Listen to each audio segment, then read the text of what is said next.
Hey everybody, sorry I didn't get this up right away from school today. Pardon me. The internet was being a little fluky at school, so we'll get going right away. Once I got home, I could get it recorded for you guys. It's called the Lend-Lease Act. So first off, Lend-Lease was a idea where the U.S. was trying to send supplies to countries fighting against the Axis powers. So Great Britain, Soviet Union, China. Originally, it was on the idea of cash and carry. That means, hey, you send money, you send goods, but they have to pay cash for them. Instead of doing that here, we now have it. Sorry, guys, dog's getting kind of weird here. We now have it where they can use their goods on loan versus having to buy them with cash money. That way, it's a lot easier to be able to get those goods in the user hands for to fight against the Axis powers. The problem was about submarines. So German U-boats were taking out ships left and right.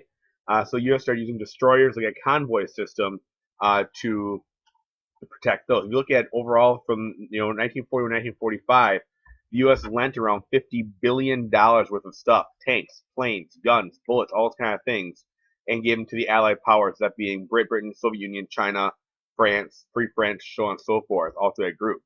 And one of the things that the Germans had was something called unrestricted submarine warfare. If it reminds you of World War One, exactly same exact thing.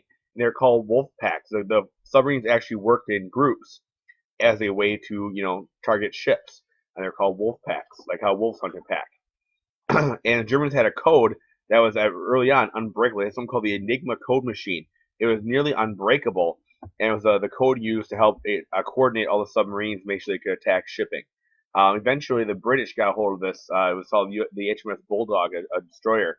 Um, they hit a submarine and were able to board the submarine and steal it. But you're looking at, for a long time, the U.S. and Britain were trying to catch these submarine and try to get out of this code again, this code machine. Now, a lot of U.S. merchant ships, those that are taking the goods back and forth to Europe, were torpedoed and destroyed by the U-boats, including some U.S. warships, including a destroyer called the USS Greer that was shot. There's a lot of questions about, a lot of questions about if the U.S. should get involved here or not. And we talked in the video we saw in class today. Germany did invade the Soviet Union. Here's a little cartoon showing Hitler stabbing Stalin in the back. And in 1941, Germany controlled most of Western Europe, and they started what's called Operation Barbarossa. The idea that they would attack the Soviet Union. They wanted to go to the south, into the southern part of the Soviet Union, where there are all kinds of oil fields. Okay, think about it. The Blitzkrieg depended on planes, depended on tanks, depended on trucks, and those kind of things. You need oil to make those things run. So Germany pushed really deep into the Soviet Union to try and get those oil fields. You can see here how fast they pushed. Here's the border of Germany, Soviet Union, and within just a few, within less than 6 months or so, the Germans pushed probably halfway, across, into Russia here, maybe 40 miles. We're talking from Moscow. The thing is, Stalin never leaves Moscow. He stays in the capital city as we kind of, push the help push the Germans out. One of the things that the Russians do, they do what's called scorched earth policy, where actually they have, the Russians, they burn their fields, they get rid of all this stuff. That way, they're hoping that Germany can overextend themselves and get stuck in Russia when winter comes. Russian winter is not good, and we're going to see what happens to the Germans come 1942.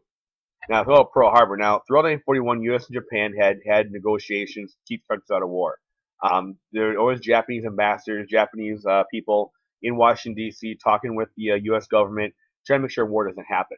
Now, because of what Japan was doing in China with all the stuff in Manchuria, the U.S. put an embargo or a no trade act on Japan. So basically, the U.S. stopped sending scrap metal, oil, minerals, natural resources to Japan. Japan's an industrial country; they need those goods, and so in the end, the military government doesn't believe in negotiations, and they thought that Japan had to strike the United States to keep their kind of show their get what they need. Now, the guy here, Admiral Yamamoto, was in charge of the Navy, and he designed a plan that if the United States was going to attack, they had to, if they were attacking the United States, they had to attack in one decisive attack and tail the entire fleet. And one thing Yamamoto believed in was the idea of airplanes. Most Japanese admirals and generals and military guys believe that ships in the Navy, ships should just kind of slug it out, with their big guns on battleships, not using airplanes. And he believed in the new technology of the airplanes. What he believed in. He believed in using airplanes to fight.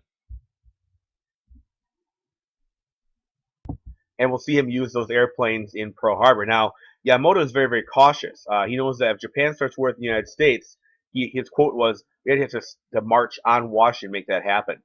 And so, he said, "We need to make a strike. We got to make a very decisive strike." And the big plan here was to not was to strike the U.S. Pacific Fleet, so we'd not be able to recover. We want to target Pearl Harbor, the U.S. biggest Pacific naval base, and especially the aircraft carriers, the ships that carry the airplanes on them that were going to be in that harbor. And so they get the big, huge fleet with over 6 aircraft carriers, 400 planes, submarines, battleships, destroyers, mini subs, yes, little 2-man mini subs, all that kind of stuff to attack Pearl Harbor. So here's the kind of the battle plan. Here's Oahu. Right down here is Pearl Harbor. You can see where the ships left off here, off the coast, off of Hawaii. They circle around and attack Pearl Harbor from different areas. Now, when they got to Pearl Harbor, the funny thing is that the U.S. had broken most of the Japanese codes, so the U.S. Had an idea that attack may happen. The thing is, the U.S. thought the attack would happen in the Philippines, not in Hawaii. They thought a decoy, maybe it was a decoy thing for Pearl Harbor. Now, eventually, they figure out, hey, something's going to happen here at Pearl Harbor. We need to send some help. And so a warning was sent to Pearl Harbor, but instead of being sent by radio, it was sent by telegram, civilian telegram, and the warning never made it to Pearl Harbor in time. Now, it wouldn't be very, honorable to have a sneak attack. And so the Japanese ambassador was supposed to deliver a declaration of war at 6 a.m. Hawaii time. Unfortunately, the declaration of war doesn't make it to D.C. until much later because they couldn't decode the message. And so the Japanese attack at 7 a.m. Sunday morning Hawaii time. All the warnings were ignored, and planes came in 2 waves and targeted the ships in the harbor as well as the airfield and all the planes that were parked at Pearl Harbor. In the end, over 2,403 civilians were killed, 68 civilians, 1,100 wounded. Half of all those that were killed were on the USS Arizona. USS Arizona battleship to a direct hit to one of its big powder magazines where all the ammunition was for the big guns, the big 14-inch guns. And when that bomb exploded, it lit off all the ammunition on the boat, literally tore the ship apart, destroyed it, and along with most of the crew on it. The ships were destroyed. 6 out of the 8 battleships were damaged or destroyed, though only 2 would be knocked out for good. The thing is, the aircraft carriers were not at Pearl Harbor. That'll be a big deal later on. Today, here you can see the USS Arizona resting in the harbor here. The memorial is put above it. Even still today, oil still comes up yet from the Arizona. And you can go walk on the little platform there and see drops of oil come up from the boilers of the Arizona. On December 7th, President Roosevelt does a little address to Congress, and we'll look at this in class, where he says, December 7th, a day that will live in infamy, and he asked Congress to declare war. And so on December 8th, war is declared on Japan. Germany declares war back on the U.S., and this whole thing is on. And because the idea of remember Pearl Harbor, a lot of people start enlisting the military. Now, one of the ways that you kind of think about getting back right away is that, it's a big moral hit to have this attack like that. I mean, it was out of nowhere. People were, driving around Sunday morning, listening to football, all that kind of stuff, and all of a sudden, hey, we're at war. So a way to kind of get the moral boost, little revenge idea was something called the Doolittle Raid. Colonel Jimmy Doolittle, Army Air Force captain, decided to launch a squadron of these big 2-engine bombers off one of our aircraft carriers. He actually dropped bombs on Tokyo, Japan. Now, the bombers couldn't get back the aircraft carrier or land the aircraft carrier. They had to ditch their planes in China and escape the Japanese who were in China, and many of them did not come back. But it was kind of this big moral boost to the U.S. Now, on the home front, all of a sudden war happens, things change. The U.S. needs a military. So we bring back the idea of Selective Service Act. Because of the way World War II happened with Pearl Harbor, a lot of people started to enlist right away. They volunteered for war, even professional athletes, baseball players, football players, the great college athletes at the time. They decide to, quit their jobs as professional athletes and join the war effort. Though some people were still drafted to put together a huge army for the war. We also have war bonds get started again to be able to pay for the war. One group is called the War Production Board. The government group, I kind of see the eagle again coming off of the National Recovery Act, was government body that basically helped coordinate the economy during this time. They basically helped factories decide to retool and make war goods instead of making stuff for civilian use. So instead of making cars and those kind of things, we made tanks and bombs and planes. In fact, there were no new cars made between the years 1941 1945. New cars did not exist. Instead, everything was made for the war. They made 300,000 planes, 75,000 ships, millions of rounds of ammunition, guns, all that kind of stuff was made during this time. All these factories were involved in making this stuff. Here's a huge bomber plant that you see in Detroit, Michigan. Went from making cars to making B-17 bombers.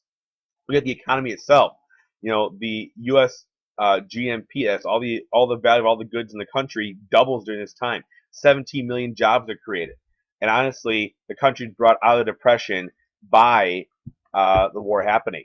Now, to get stuff over to Europe, we need these ships. All these ships getting torpedoed by German U-boats. So we find easy, quick ships. They use prefabricated sections of ships, weld them together, and make what are called Liberty ships. Henry Keyes did this to be able to, they're basically reusable. If they get torpedoed, so what? We put a new one out there. They were slow, they were clunky, but they got stuff over to Europe and Japan. I mean, they were, not fast, not pretty. And they could build them very, very quickly. In fact, one time they built an entire ship like this in 4 days, 15.5 hours.